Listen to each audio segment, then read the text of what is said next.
Magandang araw sa atin lahat, Luzon, Visayas at Mindanao. Sa lahat ng sulok na mundo na nakapanood ng channel ko, magandang araw sa atin mga katiits. At kung mapapansin natin, ito ay nasa gilid ng kalsada mga katiits. Kuha ito ng isa kong kasamahan na tinatrabaho na ngayon ang kalsada na ito. At kung mapapansin natin,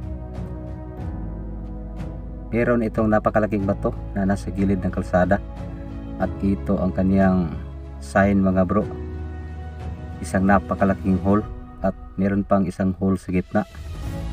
Ang meaning niyan ay under the boulders, treasure on the spot. At meron din itong mga sign sa gilid mga bro na kung sa tingin natin ay para itong nature. Isang butas, napakalalim mga katiits. Yan ang bantayan natin dahil ang ganitong klaseng mga sign meron itong tinutukoy na mga direksyon ng mga deposito. Diyan banda sa may maliit na butas meron niya mga measurement. Kapag nakakita kayo ng ganyan, atras kayo ng ilang meters para maghanap ng mga sign sa gilid ng batong ito mga bro. At meron itong napakalaking deposito sa ilalim ng batong ito. Kaya siguro ito ay tinatrabaho na ngayon dahil hindi natin alam. Meron silang plano sa area na ito. Dahil kapag natamaan ito mga bro, kukuha nila ang deposito na nasa ilalim ng bato at nasa gilid. Dahil sa kabila nito mayroon ding butas. Ganito kasi yan noong unang panahon, sa panahon ng dumating ang mga Imperial Army dito sa Pilipinas mga bro. Ganito kasi ang nangyari. Dinified ng mga Japanese ang kanilang mga badalang mga deposito dito sa Pilipinas. Merong nilagay nila sa mga lumang simbahan, mga sapa, mga patataas na mga bukirin mga bro, at sa mga punong kahoy. At ito naman kakaiba dahil nilagay nila sa gilid ng kalsada. Matatamaan lang ito mga bro kung gumawa na sila ng 4 lanes dito sa kabila mga bro. Kung makikita natin meron ding butas na kayang pumasok ang kamao mga bro. At ito ang paharap sa kalsada. Iwan ko lang kung nakuha nila dito sa kalsada mga bro ang sinasabi kong ikatlong deposito. At kung makikita natin ang palibot ng bato, sadyang napakalaking bato ito mga katiits.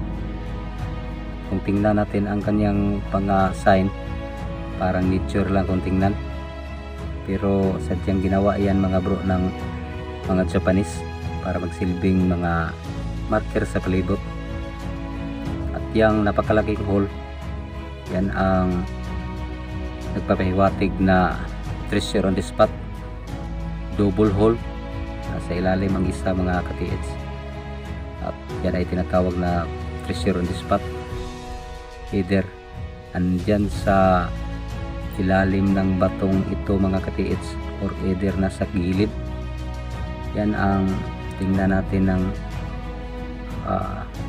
mga possible na area.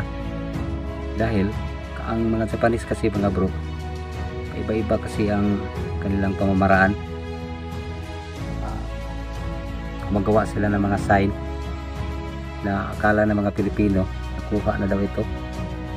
Ito ang sinasabi ng taga rito mga bro na nakuha daw. Pero sa tingin ko walang giveaways dito mga katiits. Walang nilagay ang mga Japanese na giveaways dyan. Yan ay nagpapahiwatig ng napakalaking deposito mga bro na nasa ilalim ng lupa. Isang napakalaking vertical tunnel. Kaya yan ang ating dapat tandaan sa ganitong mga sign mga katiits, na ito ay malaking deposito na binaon ng mga Japanese sa gilid ng mga kalsada para pagdating ng panahon na magkaroon na ng malakihang construct sa mga kalsada mga bro, kinoconstruct na nila, matatamaan ito sa 4 lanes. Yan ang nakikita ko dito sa ganitong mga klaseng mga sign. Kaya yung mga residente na nasa gilid ng kalsada, tingnan nyo mga katiits na mayroon bang mga sign sa inyong palibot. Dahil sa amin, tinatayuan lang ng kanilang mga bahay. Nung panahon na nagka-widening na, andun lang sa ilalim ng kanilang bahay nakuha ang mga deposito mga bro. Kaya sa kadalasan sa ganitong mga site, ang nakakuha nito ay yung mga kontraktor lang talaga na nagtrabaho ng mga kalsada mga katiits. Kaya yan ang dapat ating tandaan, na mga treasure ay hindi lang nilagay sa mga sapa mga bro, kundi sa mga lumang kalsada, lumang simbahan at matataas na mga bukid mga katiits, kagubatan. Yan ang hanapan natin ng mga sign sa lahat ng mga treasure hunter dito sa Pilipinas. Itong sinasabi ko sa inyo mga bro ito ay totoo, at binigyan ko lang kaunting knowledge sa ganitong mga sitwasyon mga katiits, dahil ito ay bihira na mga klase ng mga sign. Kadalasan ito makikita sa mga kagubatan, pero ito ay nakikita natin sa gilid lang ng kalsada. At ito namang hole, directional ito mga katiits. Meron akong site na volcanic rock na pumapasok ang kamao mga bro. Ito ay nasa gilid lang ng napakalaking bato na volcanic rock. Yun ang inoperita namin, isang vertical tunnel na napakalalim mga bro. Yan ang ganitong mga sign, yan ang meaning. At kailangan kapag matsyag tayo mga katiits, hanapan natin ng iba pang mga sign sa palibot ng volcanic rock. Linisan natin ng maayos para makita natin ang iba pang mga sign na mga sekreto mga bro, na nagtuturo ng exact location ng digging spot. Dahil meron talagang mga treasure sa gilid ng mga kalsada, at yan ay ating titingnan mga bro.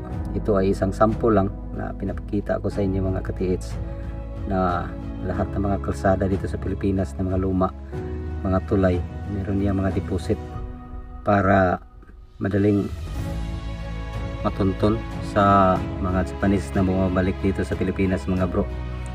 At ito ay magsilbing isang sample o halimbawa lang mga bro ng mga deposito sa gilid ng kalsada.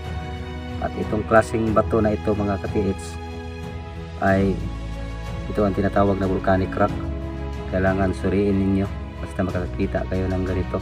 Man-made ito mga katiits, kaya ito nagka-bubbles, maraming mga butas-butas, dahil ito ay ginawa ng mga Japanese, sadyang tinunaw at binabalik sa dating permission na bato, pero nagka-bubbles mga bro.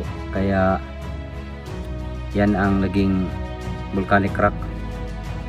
Yan ang sinasabi ng mentor namin, na man-made ang batong volcanic rock. At yan lang, maraming salamat sa lahat ng sumusuporta sa channel ko mga bro. At sa hindi pa nakapag-subscribe dito sa channel ko, i-hit niyo lang ang subscribe at notification bell para updated kayo sa lahat ng mga videos na gagawin ko mga katiits.